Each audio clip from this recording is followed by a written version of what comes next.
I treat executives for burnout, and I can tell you, you aren't lazy or unmotivated. Your hustle has actually caused physical brain damage. Let me walk you through what's going on. We often look at visionaries like Elon Musk and his 120-hour weeks. He slept on the factory floor to build $1 trillion empire. Where do you sleep tonight?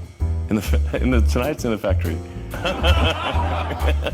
Things get really intense. I don't have time to go home and shower and change. But if you try to copy that rhythm without his specific biology or resources, you won't necessarily build a Tesla. You might simply break your brain's resilience. This grind hard mindset has become our cultural gospel, but the new science shows it's actually dismantling your executive function.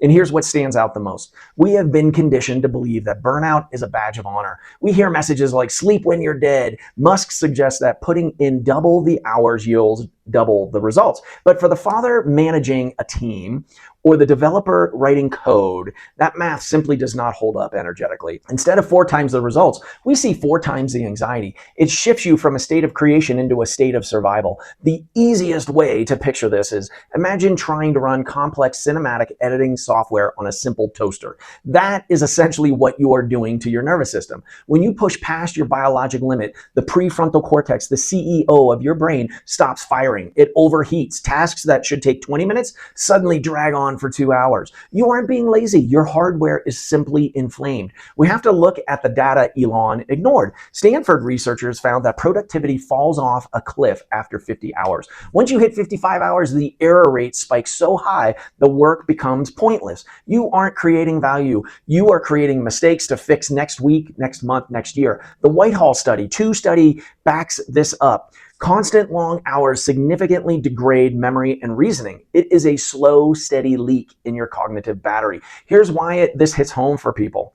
Deep down, we fear that one slip deadline will ruin our security, so we push harder. But burnout isn't just an emotion you can push through. It's a physiological malfunction. Your executive function literally checks out. And that feeling of hustle is often just a nervous system crying out for balance. And here's the part most folks never hear about. Microsoft Japan ran a radical experiment by closing offices every Friday. Productivity jumped 40%. Stress plummeted and coherence went up. This isn't just a nice idea. It's a corporate strategy grounded in biology. When you constrain the time, you force the brain to focus, but you can only focus if you have the vitality to do it.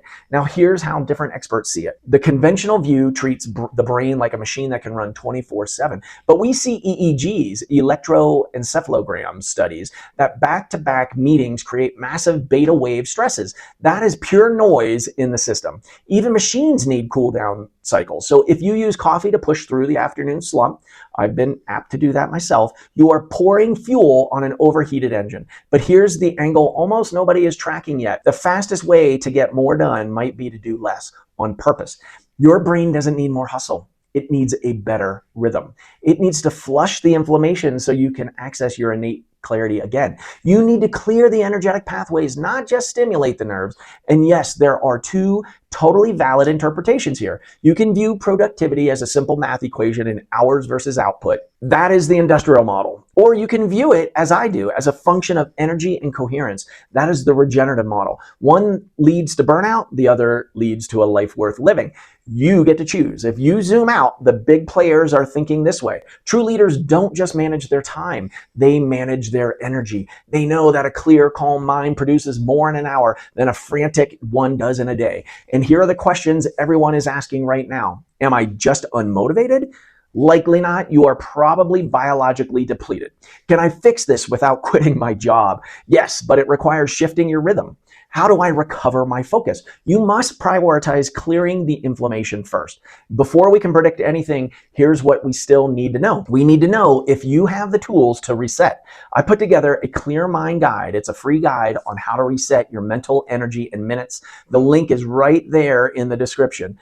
But here is the trap most people fall into next. You stop the 100-hour weeks, but you still rely on the stimulants just to function. You think you need that spike just to get through the day, but that spike is actually the reason you crash. You will see exactly how to fix that in this video here. It shows you how to swap that jagged nervous system energy for actual stability, so you can trust your brain to show up for you without needing a caffeine drip just to get to 5 o'clock.